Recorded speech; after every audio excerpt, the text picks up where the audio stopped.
Hi hello எல்லாருக்கும் வணக்கம் and welcome back to our channel. ரட்லி வந்துட்டு சமீபத்தில் ஒரு பெரிய ப்ராஜெக்ட் அவருக்கு கிடைச்சிருக்கு. ஸோ இந்த ப்ராஜெக்ட் ஒர்த்து மட்டுமே பார்த்தீங்கன்னா கிட்டத்தட்ட ஒரு 1000 கோடி வச்சு இந்த படத்தை எடுக்க போகிறாங்களாம். அப்படின்ற ஒரு ப்ராஜெக்ட்டில் வந்துட்டு இவரோட சம்பளம் மட்டுமே 100 கோடி அப்படின்ற மாதிரிலாம் பேசப்பட்டு வந்துகிட்டு இருக்கு. சரி, இந்த சமயத்தில் மேடையில் இப்படி ஒரு வார்த்தையை சொல்லலாமா அப்படின்ற மாதிரி தான் எல்லாரோட கேள்வி வந்துகிட்டு இருக்கு. அதாவது சமீபத்தில் மேடையில் இவர் பேசும்போது என்ன சொல்லியிருக்காருன்னா, எல்லாரும் நான் படத்தை வந்துட்டு வேறு ஒரு படத்தில் வந்து காப்பி அடித்து தான் சீனெல்லாம் எடுத்துகிட்டு வந்து வைக்கிறேன் அப்படின்னு சொல்கிறாங்க அப்படின்ற மாதிரி பொசுக்குன்னு உண்மையை சொல்லிட்டாரு.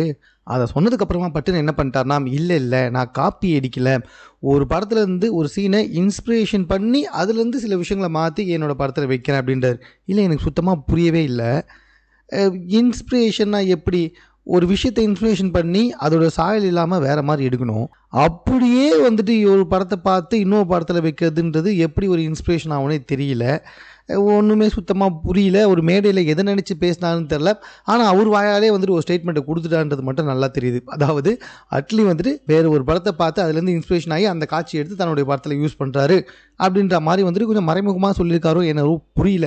பட் ஆனால் காப்பி அடிச்சுக்கிறத ஒத்துக்கினாரோ அப்படின்ற மாதிரி தான் எனக்கு தோணுது.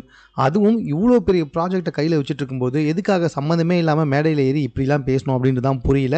எல்லாம் கடவுள் விட்ட வழி. அவருக்கு அந்த ப்ராஜெக்ட் கிடச்சி ஓகே, நம்மளுடைய இயக்குனர்ப்பா ஜவான் மூலமாக ஒரு 1500 கோடி படம்லாம் வந்துட்டு வசூலாச்சு, நல்லா வாழட்டும். பட் ஆனால் இப்படி லூஸ் டாக் விடாமல் இருந்தால் இன்னும் கொஞ்சம் பெட்டராகவே இருக்கும்னு நான் நினைக்கிறேன். நீங்கள் என்ன நினைக்கிறீங்க அப்படின்றத கமெண்ட்டில் தெரியப்படுத்துங்க. மேலும் இது போன்ற செய்திகளை உடனுக்குடன் தெரிந்து கொள்வதற்கு நம்ம சென்னை சேனலை சப்ஸ்கிரைப் பண்ணுங்கள்.